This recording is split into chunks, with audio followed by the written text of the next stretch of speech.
सोचिए एक पूरा शहर रातों रात नक्शे से गायब हो जाए और एक भाई जो 5 साल से अपनी बहन की आखिरी आवाज के सहारे एक ऐसे राज की तलाश में है जो सरकारी फाइलों में दफन है। आज हम रविपुरम की उसी कहानी में चल रहे हैं और जानेंगे उसके जहरीले सच को। तो ये कहानी शुरू होती है एक फोन कॉल से। आधी रात का वक्त और फोन पर है अर्चना, बेहद घबराई हुई। वो अपने भाई अतुल से कहती है, भैया मेरी बात गौर से सुनिए, कुछ बहुत जरूरी बताना है। लेकिन इससे पहले कि वो अपनी बात पूरी कर पाती, लाइन कट जाती है और फिर एक खौफनाक खामोशी, एक धमाका और सब कुछ खत्म। इस बात को देखे 5 साल बीत चुके हैं। 5 साल दुनिया के लिए रविपुरम अब बस एक भूला बिसरा किस्सा है, लेकिन अतुल के लिए, उसके लिए वो रात आज भी जिंदा है। एक ऐसे सवाल की तरह जो उसे एक पल के लिए भी चैन से रहने नहीं देता। तो आखिर दुनिया को बताया क्या गया? मतलब सरकारी कहानी क्या थी? चलिए पहले वो देखते हैं। देखिए, एक जमाने में रविपुरम की रौनक देखते बनती थी। एक हलचल भरा शहर, हजारों लोगों का घर, जिसे लोग रोजगार का शहर कहते थे। और आज वो एक खामोश कब्रगाह है, एक जहरीला वीरान इलाका जहां जाने की किसी को इजाजत नहीं। और सरकारी वजह बस एक लाइन में खत्म, एक खतरनाक गैस लीक का हादसा, बस।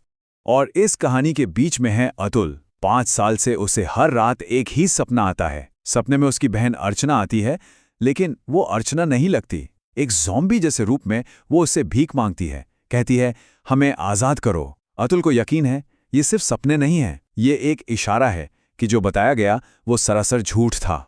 तो सालों के इस खामोशी के बाद अचानक कुछ ऐसा होता है जो सब कुछ बदल देता है। एक छोटा सा सुराग जो इस पूरे सरकारी झूठ की पोल खोल सकता था। होता यह है कि अतुल के दोस्त तान्या और गौरव उसके पास एक अजीब खबर लेकर आते हैं। एक YouTube वीडियो के बारे में जो कुछ मिनटों के लिए ऑनलाइन आया और फिर गायब, हमेशा के लिए डिलीट कर दिया गया। और उसका टाइटल, टॉक्सिक रविपुरम एक्सपेरिमेंट एक्सपोज्ड। साफ साफ लिखा था कि रविपुरम में कोई हादसा नहीं हुआ, बल्कि एक खौफनाक साजिश रची गई थी। तो अब सवाल ये था कि सच क्या है? क्या वो एक हादसा था जैसा सरकार कह रही है, या फिर एक साजिश जैसा वो डिलीट किया हुआ वीडियो दावा कर रहा था? उस रात रविपुरम में आखिर हुआ क्या था? तो हमारे सामने अब 2 थ्योरी हैं।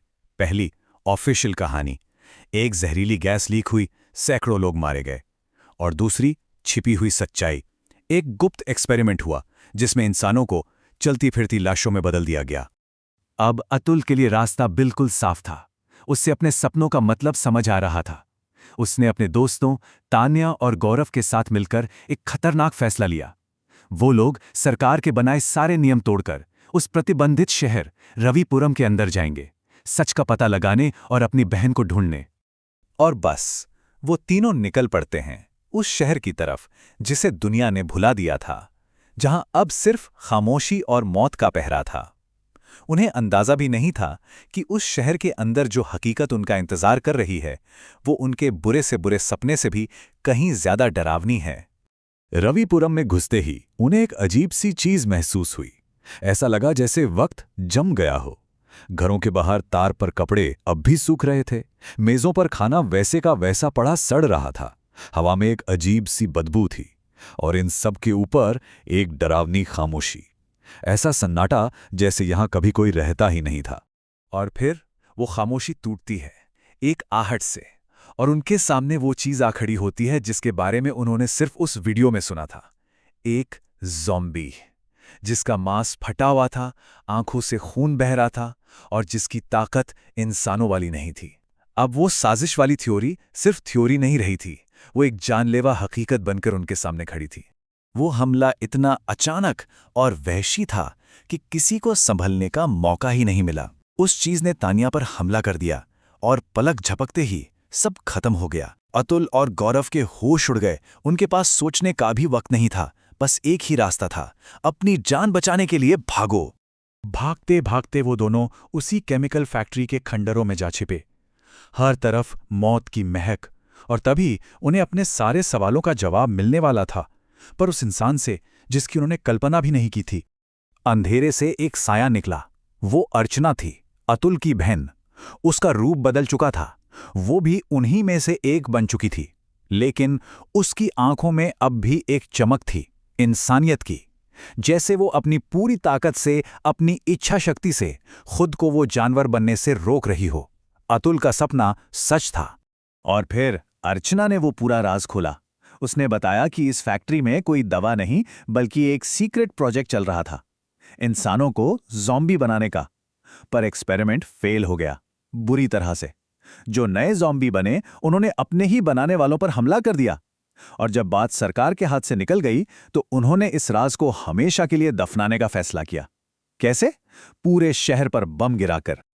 अर्चना ने भीख मांगते हुए कहा, ये लोग न जिंदा हैं न मरे हैं, बस एक कभी न खत्म होने वाले दर्द में कैद हैं, और तुम ये सब खत्म कर सकते हो। उसने अतुल को एक रास्ता बताया। एक मास्टर ज़ॉम्बी है, राघव, उसे ढूंढो। उसके पास एक गैस कैप्सूल है और सिर्फ वही कैप्सूल इस तबाही को रोक सकता है। तो अब मिशन साफ था।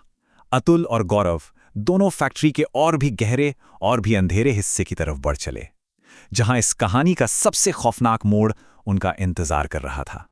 बेसमेंट में उनका सामना हुआ राघव से। वो बाकी ज़ॉम्बी जैसा नहीं था।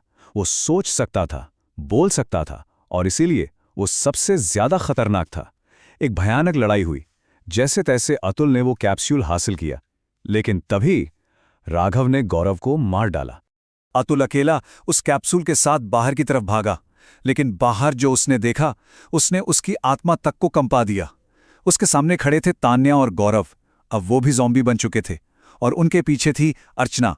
वो 3 लोग जिन्हें वो सबसे ज्यादा प्यार करता था, अब वो ही उसके दुश्मन थे। सोचिए उस पल के बारे में। अतुल एक ऐसी जगह खड़ा था जहां कोई इंसान कभी खड़ा होना नहीं चाहेगा। एक तरफ उसके अपने लोग थे, उसकी बहन, उसके दोस्त, और दूसरी तरफ उसके हाथ में था वो कैप्सूल जो उन सबको खत्म कर सकता था। और फिर कांपते हुए हाथों से अतुल ने वो किया जो उसे करना था। उसने वो कैप्सूल जमीन पर पटक दिया। एक पल में एक जहरीला धुआं हर तरफ फैल गया, और रविपुरम की वो जलती हुई चीखें हमेशा के लिए शांत हो गईं। उसकी बहन, उसके दोस्त, सब उस जहरीली आग में हमेशा के लिए आजाद हो गए। अतुल उस जलते हुए शहर से अकेला लौट आया, अपने साथ सिर्फ यादें लेकर। लेकिन ये कहानी, ये अपने पीछे एक बहुत बड़ा सवाल छोड़ जाती है। अगर जनता को बचाने के नाम पर किसी खतरनाक सच को दफना दिया जाए, तो क्या इसे सुरक्षा कहेंगे? या फिर ये एक ऐसा अपराध है जिसकी कोई माफी नहीं हो सकती?